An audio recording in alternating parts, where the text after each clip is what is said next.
It here? The house and all the grounds. I know it needs a lot of work, but the sun is shining and it's very hot. The final phrase of his sentence melts away in the midday swelter while the girls stare up at him as though he has single-handedly created a galaxy of suns. After their initial disappointment, they seem happy enough, and I am mightily relieved. I find an outdoor tap alongside the garage and cast about for a saucer or bowl to give this dribbling mutt some water. I spy a bright yellow, dirt-encrusted plastic utensil. It looks like the cup from a lost thermos, lying among the weeds at the foot of one of the cedar trees, and I hurry to fetch it. Pamela puffs and waddles along beside me. She seems about ready to collapse. I return to the tap. By now, Michel and the girls are dragging the mattresses, twisted out of all recognition, from the boot of my VW.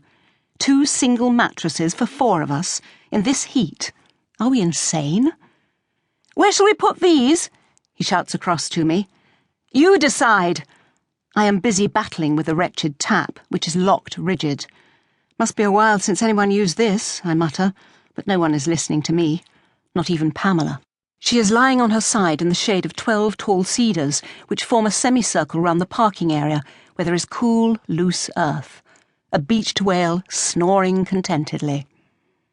I turn the tap so hard it almost comes away from the wall. A small green lizard darts out from a fissure in the stucco, and sensing unwelcome visitors, slithers off, disappearing into an otherwhere. Perspiration breaks out all over my face. I can feel the flush. I am giddy with the effort, and now it is I who needs the drink. Pamela has long since forgotten her thirst. Eventually the tap begins to shift, making horrendous squeaking noises as it does so.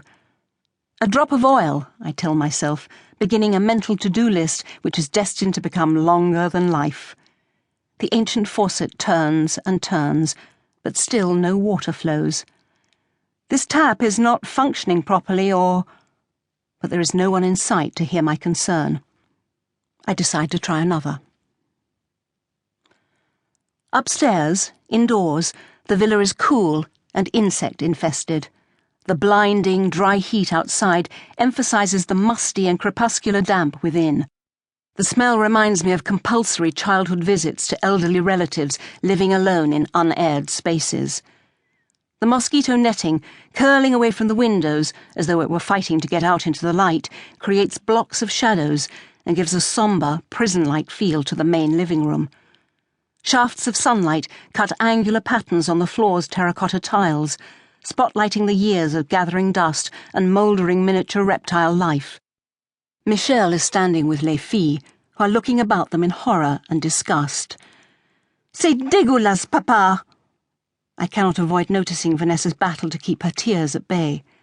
"We'll clean it up," he encourages, with dwindling enthusiasm.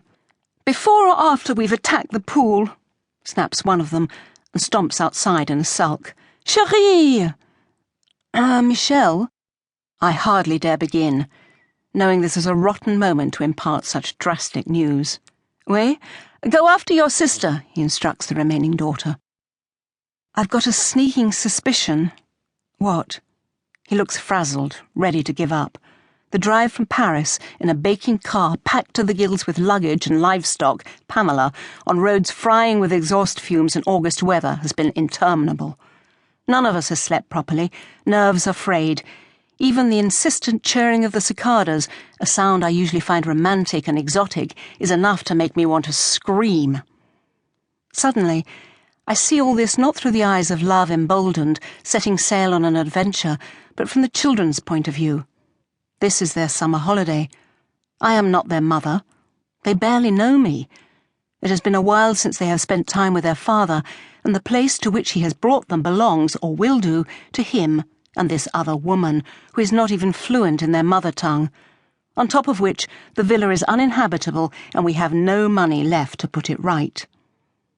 The girls are disappointed, he confides.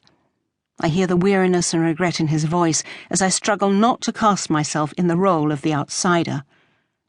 "Michel, I know this is not a great moment, but perhaps it was a mistake to bring them here. It was our dream, after all." "Was?" I find myself thinking, but refrain just from voicing it. "Michel, what?" "There's no water."